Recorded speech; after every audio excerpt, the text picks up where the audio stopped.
I would say that my phone has been ringing off the hook with interest. I think that there's Okay. a lot of different industry segments that are trying to figure out how to leverage this. I think there's some breath holding while we wait for some of the global trade negotiations to come to fruition. Again, I think that there's enough domestic demand and enough domestic opportunity. I really think that the value proposition is there. I think, again, not going to probably build an entire business on it, but the ability to reinvest and just continue that cycle of reducing emissions and reinvesting that for additional emission reductions, I think is really compelling for the overall climate change mitigation space.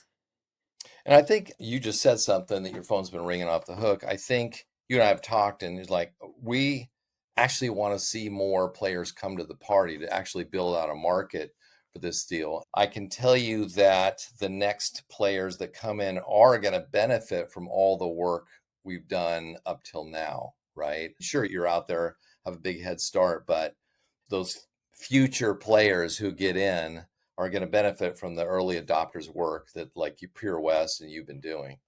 Without a doubt, we have a lot of lessons that we've learned since we started this journey in 2022. A lot of things that we've learned not to do. Always happy to share those lessons. And I think overall our industry is pretty aware of where there have been successes and where there have been failures.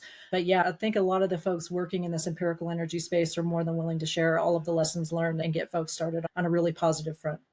When you, I'm curious because actually I don't know this, but okay, so we talk about it in terms of now you're talking to traders and the traders are interested in what you got. You got some brand new buyers kind of lined up. But what about internally? What is, when you talk to your members of the C-suite or with investors, what do they think about this project? They're taking a wait and see, or are they excited about Yeah, where you guys are taking it? I always say that our industry is filled with environmentalists. It truly is. And so I think from a company pride perspective, that's the first box we check in a big Yeah. way. I think being able to demonstrate and communicate and verify our environmental performance is really important.